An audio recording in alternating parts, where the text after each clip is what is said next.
22 livres d'acier et de précision. C'est le poids de l'arme que les soldats allemands s'empressaient de ramasser sur le champ de bataille. Les troupes de la Wehrmacht possédaient pourtant les célèbres MG-34 et MG-42. Mais face au fusil-mitrailleur britannique Bren, leur mépris a disparu. Les Allemands ont aimé cette arme au point d'imprimer des manuels d'instruction en langue allemande. Ils l'ont distribuée massivement à leurs propres unités durant toute la guerre. Pourquoi un tel engouement? La réponse se trouve dans la genèse d'une légende. 1930. Les tensions mondiales augmentent. L'armée britannique réalise une vérité brutale. Son armement est archaïque. Leur meilleure mitrailleuse date encore de la Première Guerre mondiale. Le Lewis Gun est le premier sur la liste. Avec son chargeur circulaire posé sur un canon massif, il pèse presque 14 kg à vide. Sa mécanique est trop complexe pour une production de masse. Le chargeur tambour est lent à recharger et s'enraye dans la boue. Pire encore, il est impossible de changer le canon rapidement. Le tir soutenu devient un mirage. Le Vickers, lui, ne surchauffe pas grâce à son refroidissement par eau. Mais c'est une relique des tranchées de 14-18. Il est fait pour des positions statiques, pas pour la guerre de mouvement qui s'annonce. Le monde entier se tourne vers le refroidissement par air. Comment remplacer ces deux monstres? Le comité des armes légères lance des tests comparatifs. Le Madsen danois affronte le BAR américain, le Hotchkiss français et le Beardmore Farquhar britannique. Le BAR sort vainqueur des premiers essais. Mais un obstacle bloque tout, son prix. Le budget britannique d'après-guerre est minuscule. Les ingénieurs cherchent ailleurs. Un modèle attire leur attention, le ZB-26 tchécoslovaque, sorti de l'usine Zbrojovka Brno. Les Britanniques le testent et demandent des modifications. Le modèle ZB-30 apparaît. C'est la première version adaptée au calibre britannique, le célèbre 303. À l'image, un chargeur à la courbe caractéristique. Cette forme n'est pas esthétique, elle est technique. La munition britannique possède un rebord à sa base. Empilées les unes sur les autres, ces cartouches créent naturellement un arc de cercle. C'est un cauchemar d'ingénierie. La version originale tchèque utilisait le 7,92 allemand sans rebord, ce qui permettait des chargeurs droits. Le problème est résolu après des mois de travail acharné.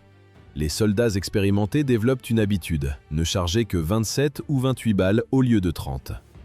Cela réduit la tension du ressort et évite les incidents de tir.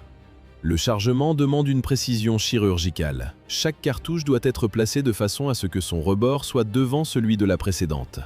Une erreur, et c'est le blocage complet de l'arme. La phase de test devient une torture. Les prototypes tirent plus de 140 000 munitions. Les ressorts de rappel cassent plusieurs fois, mais personne ne s'en aperçoit. L'arme continue de fonctionner malgré les pièces brisées. Même une fissure sur le boîtier de culasse n'arrête pas le tir. Le Bren gagne son duel contre le Vickers Berthier et la production sous licence commence. Chaque unité produite coûte 3 livres de redevance à l'usine tchèque. Le nom Bren est une contraction, BR pour Brno et EN pour l'usine d'Enfield en Angleterre. Fin 1937, les premières unités sortent d'usine. Avant d'entrer dans le feu de l'action, il faut comprendre l'anatomie de la bête. Le Bren Mark I affiche une cadence de tir entre 480 et 540 coups par minute. En comptant les changements de chargeur et de canon, la cadence réelle tombe à 120 coups par minute. L'arme est pensée pour être utilisée sur un bipied. Mais un trépied est fourni pour une arme sur 3, augmentant drastiquement la portée efficace. Le système fonctionne par emprunt de gaz. Il est réglable. Que vous soyez sous 50 degrés dans le désert ou par moins 50 en Arctique, le Bren tire. Le changement de canon est une prouesse de simplicité. Un levier devant le chargeur se bascule. Le soldat saisit la poignée de transport. Pas besoin de gants ou de protection thermique. Le métal brûlant glisse vers l'avant. Une équipe entraînée effectue l'opération en 2 ou 3 secondes seulement. La règle est stricte. Changez le canon après 10 chargeurs vidés. La visée est décalée sur la gauche, car le chargeur sur le dessus bloque la ligne de mire centrale. 1er septembre 1939, l'Allemagne envahit la Pologne. Les Britanniques disposent de 30 000 exemplaires du Bren. Ils pensent que ce chiffre est impressionnant. Ils ont tort. Ils s'apprêtent à vivre l'un des plus grands désastres militaires de l'histoire moderne. À ce moment précis, tout semble prêt, mais en réalité, le choc sera total. Les événements s'accélèrent. La machine de guerre allemande est en marche. 1940. Le corps expéditionnaire britannique débarque en France avec le fusil-mitrailleur Bren pour son premier grand test au combat. Mais la réalité du terrain brise les plans de l'état-major. Au lieu de l'offensive, les servants du Bren subissent la Blitzkrieg. Les divisions blindées allemandes écrasent tout sur leur passage avec une vitesse foudroyante. Comment arrêter une telle machine de guerre? La réponse est simple, c'est impossible. Les Britanniques battent en retraite vers les côtes pour échapper à un ennemi préparé depuis des années. À 48 km de Dunkerque, l'ordre tombe. Les Royal Scots doivent faire face à la division SS Totenkopf. Leur mission, ralentir l'ennemi pour permettre l'évacuation du gros des troupes. C'est une mission suicide. Ils doivent se battre jusqu'au dernier homme. C'est exactement ce qu'ils font. Le chaos est total. On voit des commandants de bataillon ramasser les fusils mitrailleurs Bren sur les corps de leurs soldats tombés. Ils tiennent la ligne, seuls, face aux vagues allemandes, jusqu'à ce qu'ils soient eux-mêmes abattus. Le Bren inflige des pertes massives aux Allemands. Mais cela ne suffit pas. Ils ne font qu'acheter du temps avec leur sang. La chute de la France est une catastrophe pour l'ego militaire britannique. Mais pour le matériel, c'est un anéantissement. 30 000 Bren avaient été fabriqués avant la campagne. Seulement 2300 reviennent en Angleterre après l'évacuation de Dunkerque. Les soldats ont sauvé leur peau, mais ils ont tout laissé sur les plages. À l'image, des montagnes de fusils et de carcasses de camions abandonnés dans le sable. L'ennemi est désormais aux portes de l'Angleterre. L'invasion semble inévitable. L'armée britannique n'a plus rien pour se défendre. Dans l'urgence, on crée ce qu'on appelle les Garage Hands Guns. Ce sont des versions simplifiées ou improvisées d'armes produites dans des ateliers locaux. C'est dans ce contexte de panique totale que naît le pistolet mitrailleur Sten. C'est l'arme la moins chère de toute la guerre. Mais la situation change. La bataille d'Angleterre est gagnée. La menace d'invasion s'éloigne. La production du Bren reprend à un rythme industriel. Des dizaines de milliers de Bren Mark II sortent des usines. Cette version est simplifiée. Elle coûte 25% moins cher à produire. Ces armes seront bientôt envoyées sur le front d'Afrique du Nord. Mais ce n'était que le début du parcours de l'arme. De l'autre côté de la Manche, les Allemands ne restent pas inactifs. Ils ont récupéré presque tout l'inventaire britannique à Dunkerque. Le chiffre est vertigineux, 27 000 mitrailleuses capturées. Pourquoi les Allemands ont-ils intégré ces armes à leur propre arsenal? Ils auraient pu les détruire. Mais en réalité, ils les adorent. Ils renomment le Bren. Leichtes Maschinengewehr M G138E. La lettre E signifie origine anglaise. Des manuels sont imprimés en allemand. L'arme est distribuée massivement aux unités d'occupation, aux gardes-côtes et aux troupes de lutte anti-partisans. Les Allemands connaissent déjà bien ce mécanisme. Les premières versions tchèques utilisaient la cartouche Mauser 7,92 mm. En occupant les usines tchèques, la Wehrmacht a continué la production pour ses propres besoins. Le Bren devient l'une des armes étrangères les plus importantes au service de l'Allemagne. Sur le front, la comparaison est brutale. La MG34 est précise, mais fragile. Elle s'enraye dès que la poussière ou la boue s'invite dans le mécanisme. Les soldats allemands tombent amoureux du Bren. Ils tirent partout, tout le temps, peu importe les conditions de combat. Au début de la guerre, une section d'infanterie britannique compte 8 hommes. Le groupe comprend un chef de section, un tireur Bren, son assistant et 5 fusiliers. L'organisation est centrée sur l'arme automatique. Chacun des 5 fusiliers transporte 2 chargeurs de Bren en plus de ses propres munitions. L'assistant, lui, porte 6 chargeurs et un canon de rechange. Il s'occupe de recharger l'arme sous le feu. Chaque homme du groupe est entraîné à servir le Bren. Si le tireur meurt, un autre prend sa place immédiatement. Une section transporte souvent plus de 30 chargeurs. C'est une puissance de feu considérable pour 8 hommes. L'histoire s'arrête là pour cette étape du déploiement. 1941. Les sables d'Afrique du Nord.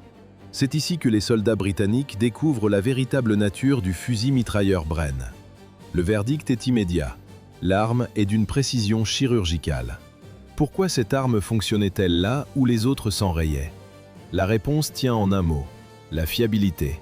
Dans la poussière abrasive du désert, le Bren ne bronche pas. Mais c'est sa mécanique qui change la donne sur le terrain. À première vue, un fusil mitrailleur classique. Mais en réalité, un instrument de précision.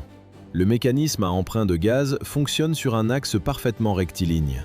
Aucun mouvement latéral, aucun choc parasite. Le recul va d'avant en arrière sans jamais dévier la ligne de mire. Ajoutez à cela un bipied réglable, une poignée pistolet ergonomique et une poignée de transport servant de point d'appui. Le résultat est mathématique. Entre les mains d'un tireur entraîné, une rafale de 5 projectiles groupe aussi bien que 5 coups tirés un par un au fusil de précision. Le Bren ne carrosse pas la zone, il frappe une cible précise. Sur le champ de bataille, cela change tout. Pour neutraliser un nid de mitrailleuses allemands, les Britanniques n'utilisent pas le volume de feu, mais la précision. Les tireurs Bren placent des rafales de 3 à 5 balles juste au-dessus de la tête des Allemands. Ils les clouent au sol. Pendant ce temps, l'infanterie progresse. La tactique est surnommée « un pied sur le sol ». Un groupe fait feu, l'autre bouge. Puis ils alternent. Le Bren fournit la couverture, les fusiliers manœuvrent. C'est une chorégraphie mortelle parfaitement orchestrée. À l'image, une équipe de 2 hommes progressant sous les tirs. Les soldats plaisantent souvent. Le Bren est trop précis pour une mitrailleuse. C'est son seul défaut. Là où une arme allemande crée un cône de dispersion pour faucher une foule, le Bren concentre ses balles sur un point unique. Il ne fauche pas, il élimine. Mais le Bren sait aussi lever les yeux vers le ciel. Monté sur un trépied, équipé d'un chargeur tambour de 100 cartouches et d'un viseur araignée, il devient une arme anti-aérienne. Un détail technique illustre l'inertie industrielle de l'époque. Un petit ergot métallique sur la crosse. Il ne servait qu'à verrouiller l'arme sur les affûts anti-aériens.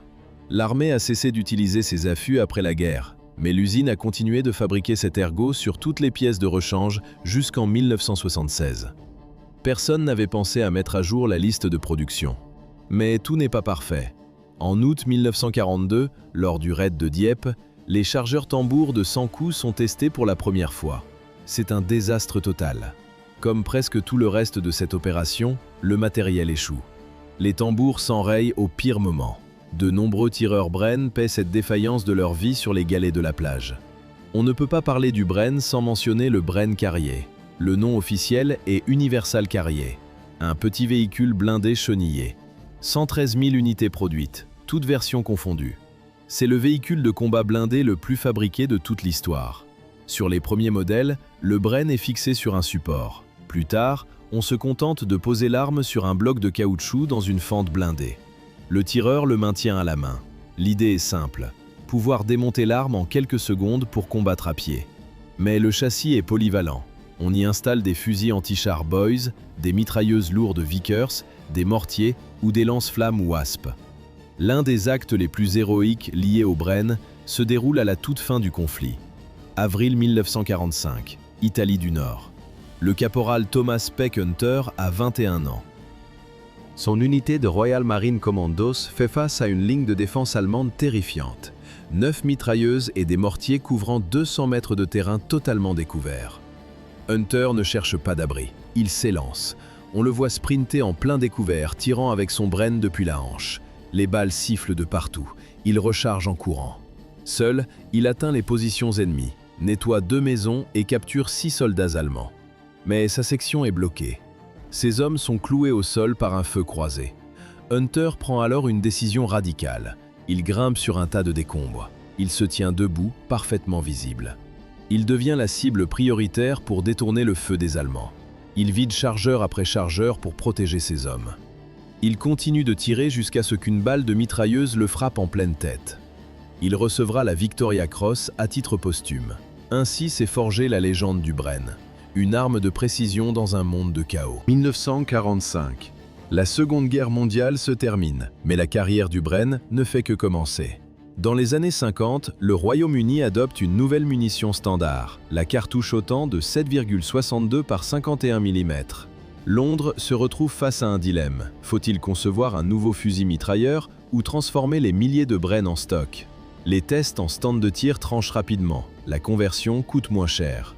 En 1955, le modèle L4 entre officiellement en service. Pourquoi modifier une arme qui a déjà fait ses preuves? Pour s'adapter à une cartouche sans bourrelet. Les ingénieurs doivent revoir toute la mécanique interne. Le changement le plus frappant concerne le chargeur. La courbure iconique disparaît. Elle est remplacée par un chargeur droit de 30 coups, plus moderne et plus simple. Quelques milliers d'exemplaires seulement sortent des usines. Bientôt, la mitrailleuse FN Mag à bande prendra le relais pour le tir de soutien continu. Mais le Bren n'a pas encore dit son dernier mot.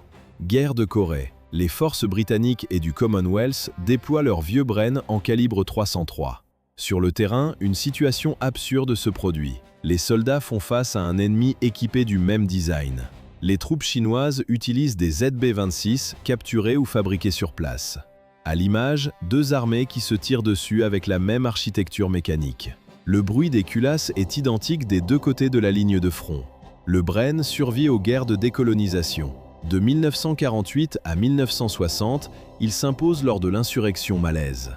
Dans la jungle épaisse, chaque gramme compte. Le Bren est léger, maniable et fiable. Il surclasse les armes alimentées par bandes, trop lourdes dans la boue et la végétation.